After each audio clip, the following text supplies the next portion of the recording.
with this, our continued coverage of this past weekend's action in the women's super bantamweight division, what was the EBU title fight between Laura Grzyb, the champion, and Stevie Levy, the challenger. It's like I said. Stevie Levy, for all her best efforts, was in over her head against a tactician, a technician like a Laura Grzyb, who's more finesse than ferocity. With a fighter like Laura, it's the little things. The way she fences with her lead hand. Fighting on the move against a less experienced fighter in Stevie Levy. When it comes to inexperienced fighters, what you notice is a lot of broad strokes and a lot of big movements. Movements that to a more seasoned amateur and a more seasoned professional are going to seem very basic, easy to read, easy to understand, thus easy to work around. Laura's not big on power, but what she lacks in power, she makes up for in athleticism and sharpness and movement. Told you ahead of the fight, she is a more coordinated and confident fighter, confident in her abilities than Stevie Levy, who is a late starter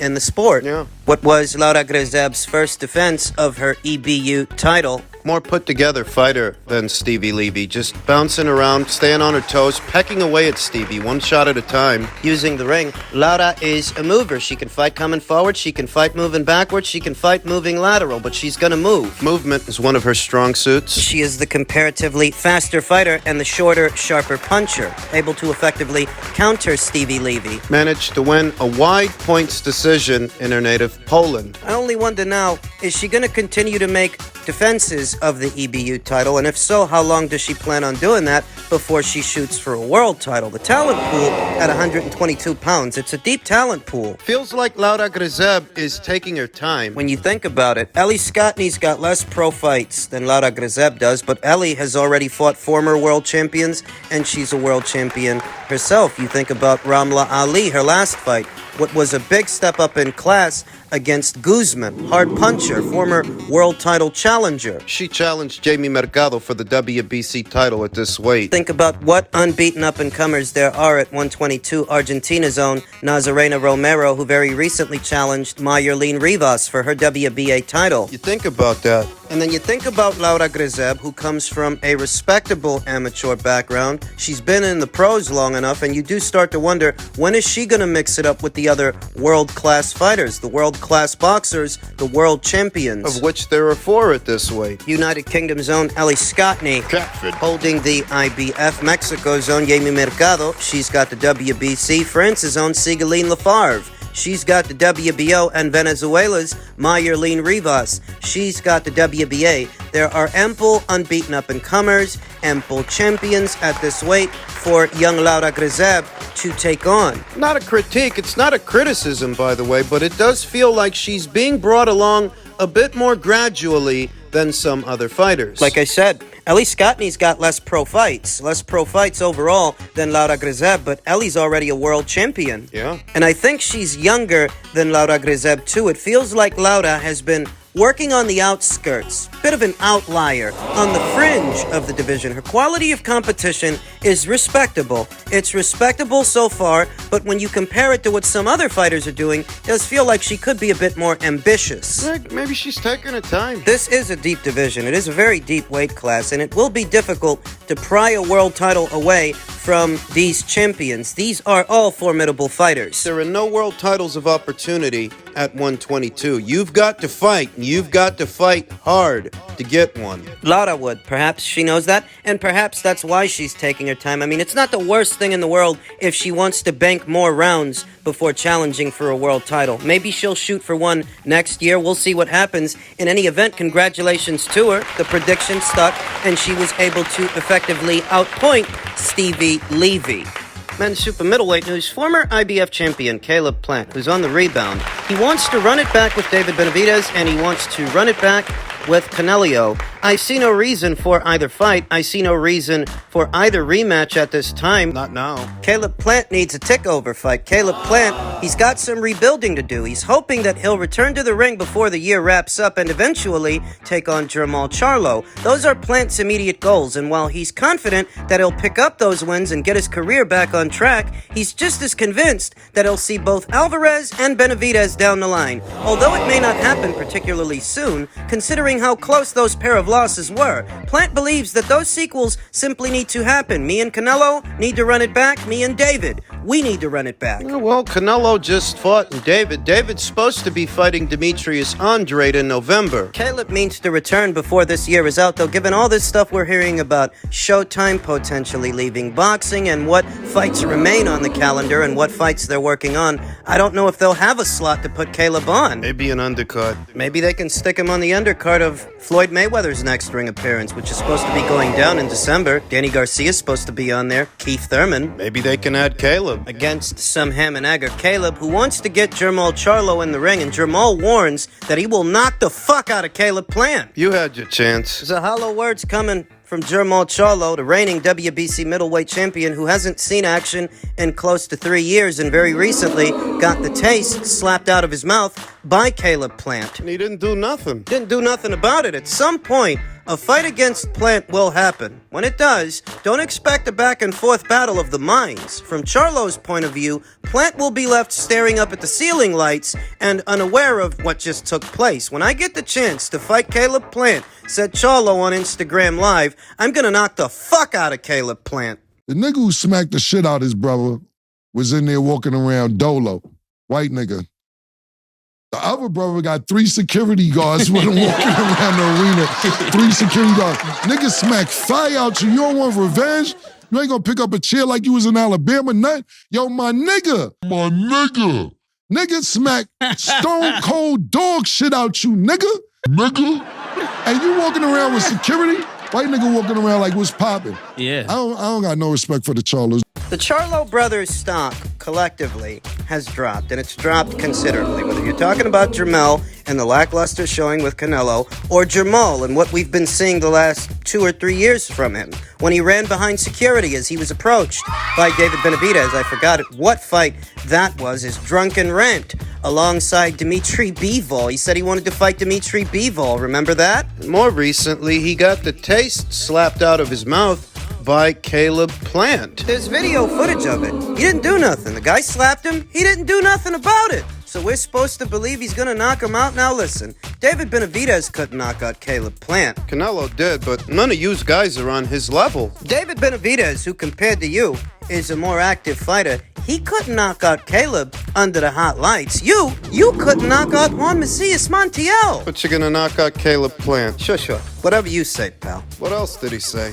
He said Canelo can't fuck with me. Oh. Sure. Whatever you say, pal. Whatever. Feels like for the longest time, Jermall Charlo, he's been putting on this tough guy act, this live wire act, but all the evidence is to the contrary, that Jermall Charlo is anything but a tough guy or the rough and rugged guy that he makes himself out to be. But he stated, he won't get past my jab. Jermall Charlo told several reporters, he can't fuck with me. Well, he just fucked with your brother. Your twin brother. Needless to say, you guys got 1 or 2 things in common. You got a couple of things alike. So I think he can fuck with Jermell, though I don't think he's going to. I don't think the powers that be will allow it because behind Jermell Charlo's performance, how Jermell performed, it's hard to sell a fight with Jermall. Because Jermell didn't perform. He spent the whole fight on his bike. If you try to sell people his brother, they're not going to want to buy that because they figure they're buying the same thing. He's supposed to be returning to action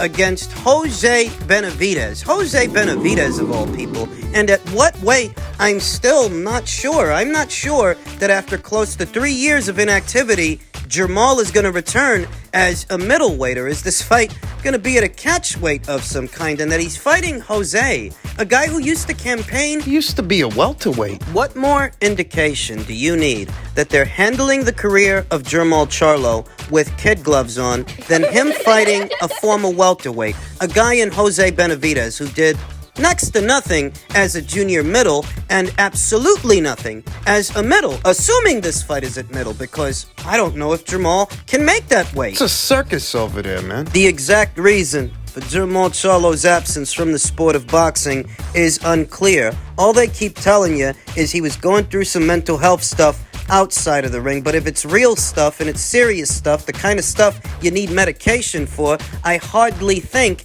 he'd be coming back. And he's supposed to be coming back on the undercard of Benavidez versus Andrade. This shit show is supposed to be the co-main event of a box office fight, a pay-per-view. Guy who hasn't fought in close to 3 years, that's the co-main. Words quality control almost immediately come to mind, the lack thereof. Yeah. You know, he says Canelo can't fuck with him. In all honesty, I don't think he's going to have to, because you can't sell that fight. Not behind what we saw 2 weeks ago.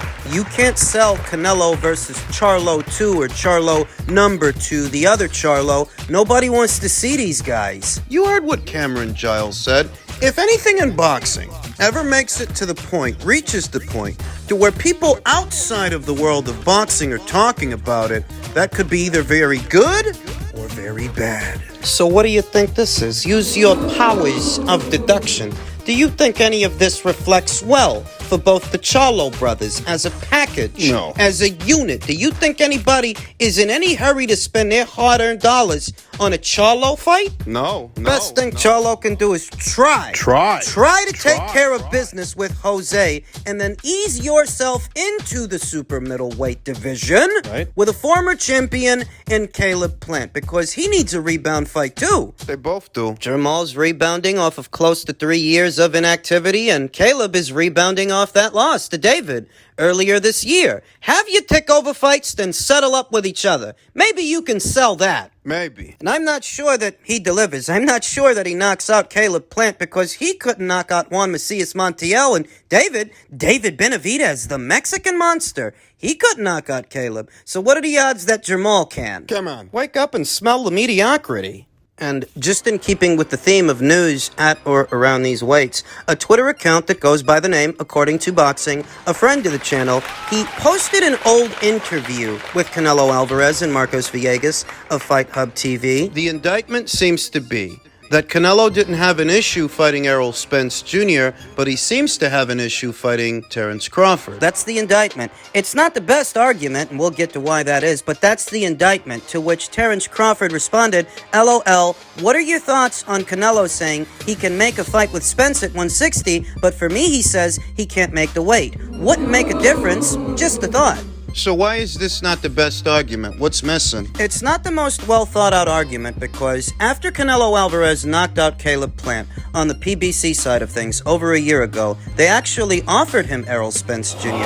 They offered him Errol at a catchweight, and Canelo rejected that offer. So if he were really serious about fighting Errol, he would have fought him then and there. You can't use a fight that he didn't have against him. If he would have had the fight, I could see. Irrespective of what he might have told Marcos Villegas in an interview well over a year ago, or however long it's been, irrespective of that, he had the chance to fight Errol, and he didn't. So how could you hold that against him? If what your argument is there's a double standard there, that there's a double standard in play, there's no standard, because he didn't fight Errol. And he doesn't seem receptive to fighting Terence. There is a growing demand in some circles for these two pound-for-pound giants to lock horns with each other. And given what Canelo Alvarez has already done at or around these weights already, he is running out of credible opponents, credible opponent options. I can only tell you what I think. That's it. And if you want to know what I think, and you're here, so I'll assume that you do,